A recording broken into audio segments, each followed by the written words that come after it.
मी बोरकर गुरुजी, विश्वज्योतिषाचार्य, ब्रह्मांड ज्योतिष कार्यालय, मुक्काम पोस्ट रावेर, जिल्हा जळगाव, 425508 रावेरचा पिनकोड नंबर.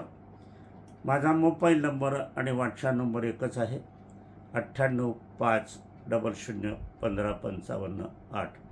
बुधवारी कार्यालयाला सुट्टी असते. ब्रह्मांड ज्योतिष कार्यालयाची शाखा कुठेही नाही. मी स्वतः मार्गदर्शन करतो. माझ्यामार्फत कोणीही मार्गदर्शन करत नाही. माझे दौरे अधिक असतात, म्हणून आपल्याला माझी प्रत्यक्ष भेट घ्यायची असेल तर मी भेटीस तयार असतो. परंतु आपण अगोदर मोबाईल करून यावं, कारण मी इथे कार्यालयात हजर असलो पाहिजे. म्हणून काही कारणास्तव बाहेरगावी जावं लागते, दौरे असतात कामानिमित्त. म्हणून जे काही लांबून येत असतात, इतर गावाहून येत असतात किंवा माझ्या कार्यालयात येण्याची ज्यांची इच्छा असते त्यांनी अगोदर मोबाईल करून या, नंतरच यावं.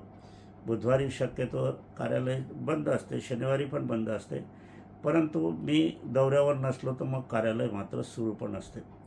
आजचा विषयाला सुरुवात करण्यापूर्वी माझी पत्नी स्वर्गीय सौ निर्मलाबाई बोरकर यांना अभिवादन करूया आणि आजच्या कार्याला सुरुवात करूया. आजच्या कार्याची सुरुवात करण्यात असताना आजचा विषय आपल्याला श्रीरामनवमीचा आहे. श्रीरामनवमीबाबत संभ्रम निर्माण झालेला आहे. आज 24 मार्च 2026 रात्री 9:56 झालेलं आहे आणि आजचा वार आहे मंगळवार. उद्याचा वार आहे मंगळवार 25 तारीख आणि गुरुवारचा वार आहे 26 तारीख. गुरुवारी आपल्याला रामनवमी साजरी करायची आहे, पण गुरुवारी रामनवमी ही 26 तारखेला आहे. काहींचं मत आहे की 27 तारखेला रामनवमी करावी. तर रामनवमी शास्त्रशुद्ध कोणत्या तारखेला हे बघण्याचा प्रयत्न आपण आज इथे करणार आहे, आणि तोही शास्त्रशुद्ध पद्धतीमुळेच. कारण शास्त्र, मुहूर्ताचं शास्त्र हे बघण्यासाठी जाणकार ज्योतिषाचीच आवश्यकता असते, हे लक्षात घ्यायला हवं. आपण कुठलंही कार्य केलं तर ते शास्त्रानुसार केलं तर ते फलित होतं, त्याच्यापासून आपल्याला फळ मिळते, अन्यथा मिळत नाही. ते विनाकारण केलेलं कार्य असते, परंतु विनाकारण केलेलं कार्य काही वेळा घातकसुद्धा होऊ शकते. म्हणून शुभमुहूर्त पाहणं अत्यंत आवश्यक आहे. आपण आता बघणार आहोत की रामनवमी, नवमी म्हटलं म्हणजे म्हणजे नवमी तिथी. पण नवमी तिथी आपल्याला हवी आहे. नवमी तिथी बहुतांशी जे उत्सवासाठी असते, सणवारासाठी असते, ते सूर्योदयकालीन असायला हवी आपल्याला, तर ती आपल्याला लाभत असते. परंतु आता 26 तारखेला आपण पाहिलं तर ती सूर्योदयकालीन नाही आहे. सूर्योदयकालीन नवमी ही कितीला आहे तर 27 तारखेला आहे. मग तुम्ही म्हणाल की 27ला रामनवमी करावी का केली पाहिजे का, असा प्रश्न सहज निर्माण होतो आणि काहींचा वाद असाच निर्माण झालेला आहे. परंतु 26 तारखेला आपण पाहिलं तर अष्टमी 11:49 पावितो आहे. म्हणजे इथे सूर्योदयकालीन नाही, परंतु ही आपल्याला रामाचा जन्म दुपारी 12 ते 2च्या दरम्यान झालेला असल्याकारणाने ही नवमी तिथी आपल्याला 26 रोजी लाभत असल्याकारणाने आपल्याला रामनवमीचा सण उत्सव हा आपल्याला 26 तारखेलाच करावा लागणार आहे. असं असताना आपल्याला या ठिकाणी बघायला हवं की आपण या तिथीबाबत तो गोंधळ आहे तो कसा असतो तो बघूया. कारण या दिवशी अष्टमी पण आहे आणि ते अष्टमी दुर्गाष्टमी पण आहे आणि भवानी मातेचा अवतार पण या ठिकाणी तो झालेला आहे, उत्पत्ती पण झालेली आहे. मग हे दोन सण एकत्र अष्टमी नवमीचा घोळ आपण इथे बघूया. श्रीरामनवमी तिथीबाबत संभ्रम, हा संभ्रम मी दूर करणार आहे. एकाच दिवशी अष्टमी नको, नवमी तिथीचे उत्सव एकाच दिवशी अष्टमी नको हे बरोबर आहे, एकाच दिवशी नवमी पण नको हे पण बरोबर आहे. पण याच दिवशी आपल्याला एकाच दिवशी अष्टमी आणि नवमी तिथीचे उत्सव आपल्याला साजरे करावे लागणार आहे. यावर्षी मार्च महिन्यात शुक्ल पक्षात 2 नवमी 2 तारखांना आलेली आहे. यामुळे नवमी कोणत्या तारखेस धरावी? प्रभू श्रीरामाचा जन्म चैत्र शुक्ल पक्षात नवमी तिथीस दिवसा 12 ते 2च्या दरम्यान झालेला आहे. दिनांक 26ला गुरुवार, अष्टमी तिथी सकाळी 11:49 पावितो आहे, म्हणजे सूर्योदयकालीन मुळीच नाही. व त्यानंतर नवमी सुरू होत आहे, पण नवमी तिथी सूर्योदयकालीन मुळीच नाही. या दिवशी सूर्योदय हा 6:11 नंतर आहे आणि तिथी प्रमाण हे सूर्योदयकालीन मांडण्याचे शास्त्रसूत्र आहे. आता 27 तारखेला 2026ला नवमी तिथी सूर्योदयकालीन आहे, कारण सूर्योदय ह्या दिवसाला 6:38ला आहे व नवमी तिथी सकाळी 10:07 पावेतो आहे. म्हणजे 27 तारखेला सूर्योदयकालीन नवमी आहे. प्रभू श्रीरामाचा जन्म हा 12 वाजेला झालेला आहे, 12 ते 2च्या दरम्यान. यामुळे जन्मवेळ ही पाळणे महत्त्वाची ठरते. म्हणून दिनांक 27/2026ला नवमी तिथी ही वेळ येत नाही, पण नवमी तिथी ही दिनांक 26 मार्चला च्या कारणात वेळेच्या बंधनात ती बसत असते. म्हणून 26 मार्च 2026ला सकाळी 11:49 नंतर उदयमान होत आहे. पण सूर्योदयकालीन नवमी तिथी नसली तरी ह्या वर्षी 2026 या वर्षी आपल्याला नवमी तिथी ही 26 तारखेचीच आपल्याला घ्यावी लागणार आहे. आणि त्याच वेळेला आपल्याला रामनवमीचा उत्सव साजरा करावा लागणार आहे. पण या ठिकाणी वेळेचे बंधन धरून श्रीराम जन्मोत्सव 26 मार्च 2026 वार गुरुवार याच दिवशी हा उत्सव साजरा करावा. अष्टमी नवमी एकच आलेली आहे. आता बघा की अष्टमीचे काही उत्सव देखील असतात, नवमीचे देखील काही उत्सव असतात, तर मग केव्हा करायचे? म्हणून हा प्रश्न इथे अनाकलनीय ठरणार नाही. आपण अभ्यासगत शास्त्रगत पाहणार आहोत. तर 26 मार्चला दुर्गाष्टमीचा उत्सव आहे, पण तो अष्टमी काळात आपल्याला करावा लागणार आहे. दिनांक 25 मार्चला अष्टमी सूर्योदयकालीन नाही. या दिवशी अष्टमी तिथी ही 13:51 आहे. म्हणून दिनांक 26 मार्च 2026लाच आपल्याला सूर्योदयकालीन अष्टमी घेऊन आपल्याला हा उत्सव साजरा करावा लागणार आहे. कारण हा उत्सव आहे, व्रत नाही. कारण या दिवशी श्री भवानी माता यांची उत्पत्ती पण झालेली आहे. जन्मदिवस, पुण्यतिथी, उत्पन्न दिवस हे व्रताचे नसतात, हे लक्षात घ्यावं. जन्मदिवस, उत्पत्ती दिवस, प्रकटी दिन हे उत्सवाचे सण असतात. मृत्यू दिवस ज्यास आपण पुण्यतिथी म्हणत असतो, स्वर्गारोहण म्हणून स्वर्ग पुण्यप्राप्तीचा तो दिवस असतो. खऱ्या अर्थाने पुण्यतिथी ही शोक दिवसाची असते, परंतु याऐवजी स्मरण दिवस अथवा समाधी दिवस असं आपण संताविषयी म्हणत असतो. तसेच आपण याविषयी आपल्याला म्हणावे लागणार आहे. एकाच दिवशी अष्टमी नवमीचे उत्सव आलेले आहेत.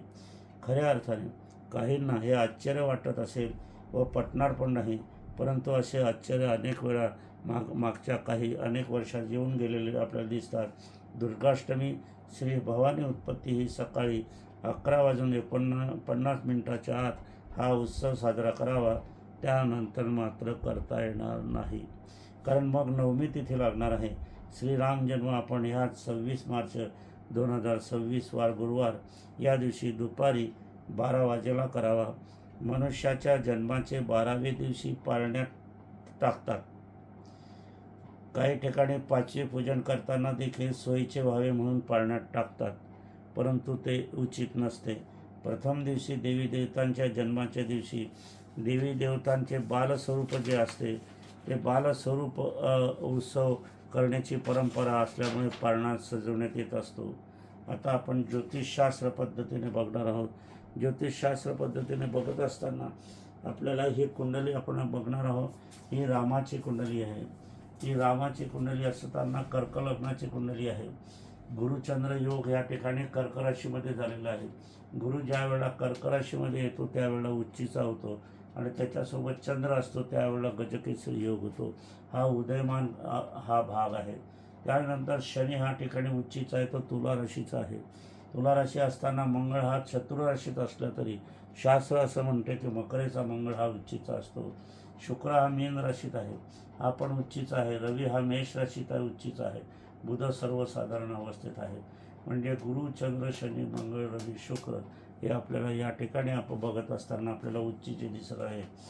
रवी, मंगळ, गुरु, शुक्र, शनी हे 5 ग्रह मुख्य उच्चीचे आहे. गजकेसरी योग हा मुख्य आहे. हा या गजकेसरी योगामुळे आणि हे पितृस्थान आहे. या पितृस्थानात रवी आलेला आहे, हा उच्चीचा आहे. आणि प्रभू रामचंद्राचे जे कुळ होतं ते सूर्यवंशीय कुळाचे ते होते, म्हणून यामुळे त्यांना सूर्यवंशी कुळात त्यांचा जन्म झालेला आहे. आता मंगळ हा कुंडलीमध्ये शत्रू राशीत आहे, परंतु उच्चित आहे. शनी पण उच्चीच आहे. हा कुटुंबरक्षित आहे, परंतु हा साडेसातीत असल्याकारणाने, ही मातृस्थानं असल्याकारणाने प्रभू रामचंद्राच्या मातृ कौशल्याला खूप कष्ट, आपल्याला असहाय्यता राम वनवासात गेल्यामुळे लाभली. ती ह्याचमुळे हा मंगळ जो आहे, आपण मंगळ मंगळ म्हणतो, तर खरोखर मंगळाचे परिणाम काही वेळेला होतात. याच मंगळामुळे आपल्याला या पूर्ण कुंडलीला शूरत्व शुभत्व लाभलेलं आहे, शूरवीर परिणाम लाभलेला आहे. शिवधनुष्य उचलण्याची ताकद ह्या मंगळाने या ठिकाणी दिलेली आहे. परंतु ही ताकद देत असताना मात्र येथून कौटुंबिक सुख मात्र हरवलं गेलेलं आहे. पत्नीचं सुख यांना क्षणिक मिळालेलं आहे. पत्नी आपल्याला वनवासात बरोबर आली होती, परंतु रावणाने तिचं हरण केल्यामुळे ते पण सोबतीचं सौख्य प्रभू रामचंद्राला मिळालेलं नाही आहे, हे लक्षात घ्या. म्हणून ही मंगळाची कुंडली आपल्याला या ठिकाणी दिसत असते. अशा योगाची ही कुंडली आपण दिसत असताना आपल्याला विवाहभावीचा मंगळ, संसार सुख सोबतीच मिळाले. आज्ञाधारक पत्नी ह्यामुळे आपल्याला मिळाली. सासू सासऱ्याच्या घराण्याविषयी बाधा लागू नये म्हणून सासू सासऱ्याची आज्ञा स्थिर सावज्ञ मानून पती श्रीरामाबरोबर 14 वर्ष वनवासात जीवन कंठलेले आहे. रामाने पित्याची आज्ञा पाळली, परंतु सीतेने सासू सासऱ्याची आज्ञा पाळली, हे लक्षात या ठिकाणी घ्या. वास्तविक सुनेचा ह्या जे दशरथाने कैकेयीला वचन दिलेलं होतं त्याचा काय संबंध होता? काही नाही. परंतु सासू सासरे हे माझे घराणे आहे आणि सासू सासऱ्यांचं वचन पाळणं माझे कर्तव्य आहे, म्हणून सीताने राजवैभव लाथाडून वनवास पत्करला. तो 1 दिवस नाही, 2 दिवस नाही, 14 वर्षाचा वनवास आहे. आणि शेवटी तिचं हरण पण झाले, तिथे पण वनवास पत्करला गेलेला आहे. मग अशी सुनबाई या ठिकाणी आपल्याला दशरथाला लाभलेली आहे. त्याचप्रमाणे पुत्रसुख आपण जर पाहिलं तर गुरुचंद्रामुळे, या पुंद्रामुळे रवी उच्चीच आहे. रवी गुरुचा योग या ठिकाणी आले असल्याकारणाने प्रभू श्रीरामचंद्राने सत्ता सिंहासन लाथाडून राज्य पासून दूर, ऐश्वर्यशाही भोगापासून दूर जाऊन वनवास पत्करला तो 14 वर्ष. याच योगामुळे आपल्याला या ठिकाणी दिसत आहे. आता आजच्या सुना असं करतील का? आजच्या सुना तर पॅकेजशी लग्न करतात, पुरुषाची लग्न करतात का? गाडी आहे, वाहन आहे, 12 लाख 15 लाख 25 लाखाचं पॅकेज आहे का? नाही जमलं तर मग संध्याकाळी घटस्फोट. पण तसं या आपल्याला प्रभू रामचंद्राचा जो अवतार झालेला आहे, सीतामाईचा जो अवतार झालेला आहे, जे रामायण घडलेलं आहे, ते आपल्या समस्त मानवजातीला आदर्श करण्यासाठी आणि आदर्श ठेवण्यासाठी निर्माण झालेलं आहे. या उद्देशाकडे आपण लक्ष द्यायला पाहिजे. असे असताना या ठिकाणी रुचक योग, भद्रयोग, हंसयोग, मालव्य योग, शशयोग असे 5 ग्रहयोग या ठिकाणी झाले असल्याकारणाने प्रभू रामचंद्राला दैवत्व प्राप्त झालेले आहे. प्रभू रामचंद्राचा अवतार समस्त मानवजातीला पुरुषाने कसे वागावे यासाठी आहे. आजचे पुरुष किती पुरुषार्थाने वागताय हा एक प्रश्न पुरुषाने स्वतःलाच विचारावा. घरामध्ये कोणाचं चालतंय? घरामध्ये मातापित्यांचंच चालायला हवं, तिथेच तो पुरुषार्थ असतो. आता या ठिकाणी पितृ आज्ञा शिरधार्थ मानणे, खास करून वर्तमान पिढी आईवडिलांना फारशी किंमत देत नाही, परंतु वर्तमान कर्माचा दोष या मुलांची संस्कारात बेकिंमतने झाल्याशिवाय राहणार नाही. श्रीराम प्रथम ज्येष्ठापत्य होते, दशरथाचे ते पुत्र होते. हे राज्य गादीवर बसवू शकले असते, हे राज्य गादीवर बसू शकले असते, पण दशरथांनी कैकेयीला दिलेले वचन दशरथाला पूर्ण करायचे होते, म्हणून दशरथ काही 14 वर्षात वनवासात जाऊ शकले नसते. म्हणून रामाने 14 वर्ष वनवासात जावे ही इच्छा कैकेयीची होती आणि ह्या इच्छा वचनाची पूर्तता प्रभू श्रीरामांनी केलेली आहे. वास्तविक या वचनाचा रामाचा आणि सीतेचा काही संबंध नव्हता, परंतु सासू सासऱ्याचं वचन आहे, माझ्या वडिलांचं वचन आहे, म्हणून सीतामाई आणि रामचंद्रांनी ते वचनाचे पालन केलेलं आहे. प्रभू श्रीरामांनी दशरथ पित्याच्या वचनाची पूर्तता करण्यासाठी वडिलांच्या आज्ञेचे पालन केले, हे या ठिकाणी लक्षात घ्या. राज्यत्याग केला. दशरथ पिता समवेत आई कौशल्याला अयोध्यात ठेवून आपली पत्नी सीता समवेत 14 वर्षाच्या वनवासाला निघाली आहे. सीतेचं किती गुणगान केलं तरी कमी आहे. या ठिकाणी ही कठोर शिक्षा जणू तिने स्वतःहून पत्करली होती. आजही भारतीय कायद्यात 14 वर्षाच्या शिक्षेला जन्मठेपेची शिक्षा म्हणतात. राजवैभव सोडणारे पुत्र श्रीराम आणि आजची मुले, पित्याचे निधन झाल्यावरही श्राद्ध न करणारी मुले, न करणारी सुना नातवे दिसून येतात. अयोध्येत राम मंदिरात जातात, गावात राम जन्मोत्सव हजर राहतात आणि प्रत्यक्ष आईवडिलांना मात्र वृद्धाश्रमात ठेवतात. तेव्हा तुम्हाला राम भेटेल का? राम आशीर्वाद देईल का? याचा विचार करा. असं असताना तीर्थात जातात, स्वतः आईवडिलांना घरी ठेवतात आणि निघून जातात. रामाचा आदर्श न पाळणारी ही पुत्र सुना मंडळी ना राम भेटेल का? जीवन आयुष्यात हे आपल्याला पाहायला हवं आहे. आता सीतामाईचा आशीर्वाद आपल्याला मुळीच लाभणार नाही. प्राण जाय पर वचन न जाय, अशी संस्कृती रामाची होती. प्राण जाय पर वचन जाय, ही प्रभू रामाची वचनं होती. आणि आजचे राजकीय पुढारी जनतेला दिलेली आश्वासने किती पाळतात. खोटी आश्वासने देणारी मंडळी राम मंदिर बांधत आहेत. वचन जाय पण स्वार्थ न जाय, वचन मार जाय पर हमारी खुर्ची न जाय, अशी ही राजकीय मंडळी आपल्याला रामोत्सवमध्ये सहभागी होताना दिसतात. आश्चर्य आहे, अशा लोकांनी बांधलेल्या राम उत्सवामध्ये कितीचा राम रमणार आहे हे आपण पाहायला हवं. जुनी जाणतणी मंडळी घराबाहेर पाऊल टाकताना आई वडिलांना सांगत होती, आजची मुले न सांगता बाहेर जातात, बाहेर गावी जातात, लपून छपून जातात. याचा सरळ अर्थ आई वडिलांचा आशीर्वाद घेऊन जात नाही. आणि मग जे काही घडणार असेल ते मुले सुना नातवडे यांच्या कर्मानुसार घडणार आहे, एवढं मात्र लक्षात घ्यावं. सीतामाईकडे बघितले तर पत्नी आज्ञा पाळणे तर बरोबर आहे, परंतु सासू सासऱ्याची आज्ञा पाळण्याची ही परंपरा अयोध्येची सम्राज्ञी आपले पती श्रीरामाबरोबर 1 दिवस नव्हे, 2 दिवस नव्हे, तर 14 वर्ष वनवास तिने भोगलेला आहे. आजच्या मुले पॅकेजचे विवाह करतात, किरकोळ कारणावरून घटस्फोट घेत असतात. सीतामाई एक आदर्श सुनबाई आपल्याला या ठिकाणी रामायणात बघायला मिळते. मुले सुनांनी राम मंदिरात जाऊन प्रथम पाऊल टाकताना हा विचार घेऊनच जायला हवे. श्रीरामाच्या मंदिरात पाऊल टाकले, अन्यथा मंदिरात जाऊन काहीही उपयोग होणार नाही. ज्योतिषशास्त्रीय परिणाम. आता ह्या योगाचे परिणाम आज काय होणार आहे? 26, कारण रामाचा जन्म आहे, राज्याचा जन्म आहे, म्हणून राज्याविषयी काय होणार आहे, देशाविषयी काय होणार आहे, जगाविषयी काय होणार आहे, आपण या ग्रहयोगावरून बघणार आहोत.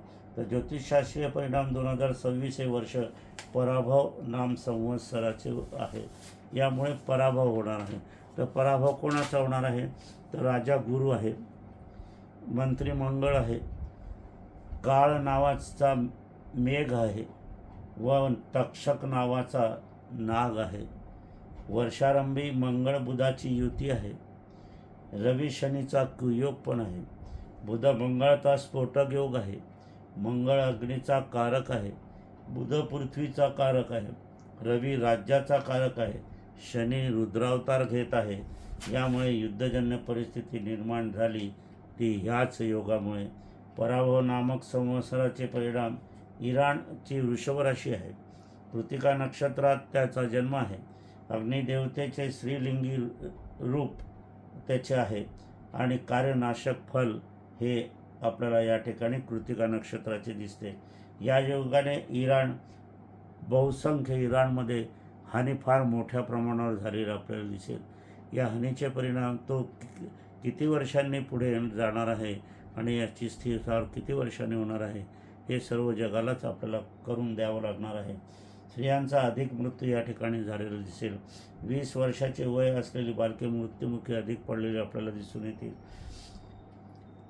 आता अमेरिकेची राशी मेष या ठिकाणी धरली आपण. स्वामी मंगळ हे अग्निजन्य आहे. प्रस्तुत वर्ष प्रारंभी मंगळाच्या दृष्टीत वृषभ राशी आहे आणि मेष राशीच्या 11व्या भावास्थानात त्याचा स्वामी मंगळ हा मंगळाची साथ अमेरिकेला भरपूर मिळणार आहे. यामुळे अमेरिकेला याची साथ मिळणार आहे म्हणून नाटो वर्गीय देश आजपर्यंत नाही म्हणत असले मदत देण्याचे, तरी सहाय्य मात्र निश्चितपणे अमेरिकेला देतील. या योगामुळे अमेरिका तारक ठरेल. इराणला मारक ठरणारा अमेरिका आहे. भारताचे कुंडलीत मंगळ वयस भावात आहे म्हणून चिंताकारक आहे. यामुळे इराण व अमेरिकेच्या या लढ्यात भारताची स्थिती काही देणेघेणे नसल्यावर मात्र या तिकीट खूप संकटजन्य होणार आहे, एवढं मात्र नक्की आहे. आता केव्हाही ग्रहयोग आपण देवी देवतांचे पाहत असतो. देवी देवतांच्या कुंडलीवरून आपण त्याच्यासोबत आपल्या वर्तमान ग्रहयोग आपल्या देशाचे पाहत असताना, जगाचे पाहत असताना आपल्याला ही स्थिती अनुभवायला येत आहे. परंतु लवकरच युद्ध शांत होईल, लवकरच युद्धाला शांतता मिळेल. कारण इराणकडून शांतता, अमेरिकेकडून पण सुद्धा शांतता योग होणार आहे आणि युद्ध लवकरच थांबेल असे ग्रहयोग आपल्याला वर्तमान स्थितीत आहे. कालचा मी जो व्हिडिओ टाकला तो त्याचबाबतच टाकलेला आहे. आता हे असे व्हिडिओ आपण टाकत असताना आपल्याला याच्यातून काय बोध घ्यायचा हे आपण ठरवायचं असते. आपण हा प्रभू रामचंद्राच्या कुंडलीवरून आपण जर बघितलं तर रामाने काय केलेलं होतं, पितृ आज्ञा पाळलेली होती. सीतेने काय केलं होतं, सासू सासऱ्याची आज्ञा पाळली होती. कौशल्य दुःख भोगावं लागला, परंतु तो दुःख का भोगला तिने, तर आपल्या पतीची आज्ञा पाळली म्हणून. नाहीतर ती पण आता त्या ह्या कौशल्याला दशरथापासूनही दूर जाता येत नव्हतं आणि रामाच्या जवळही जाता येत नव्हतं. अशी परिस्थिती कौशल्याची झालेली होती या ठिकाणी आपल्याला बघायला आहे. म्हणजे कौशल्याचं पात्र या ठिकाणी बघत असताना आपल्याला किती ममतेचं आणि किती दुःखमय परिस्थिती त्यावेळेला झालेली असे. आणि 14 वर्ष त्या अण्णाला राहावं लागलेलं आहे. आणि याच काळात दशरथाचा मृत्यू झालेला आहे. दशरथाचा मृत्यू या काळात झालेला असत असताना त्यावेळेला दशरथाला शाप मिळाला होता. श्रावण बाळाच्या वडिलांनी श्राप दिला होता की तुम्हीही पुत्रविना तडफडून मराल, असा तो शाप होता. तो दशरथाला लागला आणि दशरथाला रामचंद्र प्रभू मुलं नसताना त्यांचा जीव गेला, प्राण गेलेला आहे. आता हा शाप लागला, परंतु तो बाण कुठे गेला मग? कारण तो दशरथाने तर बाण लागलेला होता, मग बाणाचा शाप कुठे गेला? तर ज्यावेळेला प्रभू रामचंद्राचा कृष्णाचा अवतार ज्यावेळेला झाला होता त्यावेळेला कृष्णाच्या पायामध्ये तो बाण त्यांनी मारलेला होता आणि नियतीने मारलेला तो बाण होता आणि तिथे श्रीकृष्णाचा मृत्यू झाला होता. म्हणजे शाप एका पिढीत नव्हे तर दुसऱ्या पिढीतसुद्धा तो त्याचं पालन करावं लागते, त्याचा भोग भोगावा लागतो, यावरून आपल्याला दिसत असते. म्हणजे शाप हे खोटे असतात असं जर कोणाची मत असेल, केस असेल तर याच्यावरून ते खोटी ठरत असते. म्हणून प्रत्येकाने आपल्याला शाप मिळू नये, कोणाची दुष्ट लागू नये, कोणी आपल्याविषयी वाईट बोलू नये, म्हणून आपण आपले प्रत्येक कर्म हे शुद्ध रूपाने करायला हवे. पहिले आपण कुटुंबामध्ये काय करायचं पाहिजे असेल तर कुटुंबामध्ये प्रथम आईवडिलांची आज्ञा पाळायची असते. सुनेने आपल्या सासू सासऱ्यांची आज्ञा पाळायची असते. आणि प्रत्येक गोष्ट पुत्राने ही आईवडिलांना विचारून केली करायचे. आईवडिलाला विचारून तुम्ही कराल, आईवडिलाला विचारून तुम्ही बाहेर गावी जाल, आईवडिलाला विचारून जे कार्य कराल तर आईवडिलांचा आशीर्वाद त्या कार्याला तुमच्या जाण्याला लाभेल. अन्यथा तुमचा जो प्रवास आहे, तुमचं जे कार्य आहे, तुम्ही जे उद्योग करतात, तुम्ही जे काही कर्म करतात त्याला मात्र तुम्ही आईवडिलांच्या न सांगता केलं त्याला आईवडिलाचा आशीर्वाद मुळीच लाभणार नाही. हे आमचं म्हणणं नाही आहे, हे तर कर्मगतीच्या लेखाजोखाचं म्हणणं आहे. गरुड पुराणामध्ये आपल्याला ह्या गोष्टी आपल्याला माहिती पडतात, सांगता येतात. यामुळे प्रत्येकाने आपण कर्म शुद्ध ठेवणं हे अत्यंतच आहे. गुरुची आज्ञा पाळणं आपल्याला, शेजार धर्म पाळणं पुष्कळ असं आहे. घरामध्ये सुखसंवाद करणं, मैत्रीपूर्ण वातावरण ठेवणं, देशाच्या हिताच्या गोष्टी आपण करणं, देशाची प्रगती कशी होईल याविषयी आपण पाळणं, देशाचं नाव कसं उंच होईल हे आपण पाहिलं. आपल्याच्या घराण्याची बदनामी होऊ नये, आपल्या घराण्याचं नाव कुठे कलुषित होऊ नये म्हणून त्यावेळी दक्षता पाळणं मुलांचं कर्तव्य आहे, मुलींचं कर्तव्य आहे, सुनांचं कर्तव्य आहे, नातवांचं कर्तव्य आहे. असो, आजच्या कार्याला इथेच विराम देऊया. माझी पत्नी स्वर्गीय सौ निर्मलाबाई बोरकर यांना अभिवादन करूया. खरोखर माझी पत्नी ही अशी होती, माझा अर्धा शब्दही तिने आयुष्यात खाली पडू दिलेला नाही. पूर्ण पतिव्रता होती. वड सावित्री जरी आली आणि इतर सणवारही जरी आले तरी माझ्या नमस्कार करूनच ती सणवार साजरी करत होती. अशी ही माझी पत्नी आज्ञाधारक आहे. परंतु आज ती माझ्यासोबत नाही आहे. मेडिकलच्या हिंस्र पशूंनी तिचं प्राण हरवले आहे. ही गोष्ट माझ्या जीवनाच्या अंतापर्यंत मात्र राहणार आहे. असो, पुनश्च माझी पत्नी स्वर्गीय सौ निर्मलाबाई बोरकर यांना अभिवादन करूया आणि आजच्या कार्याला समापन करूया.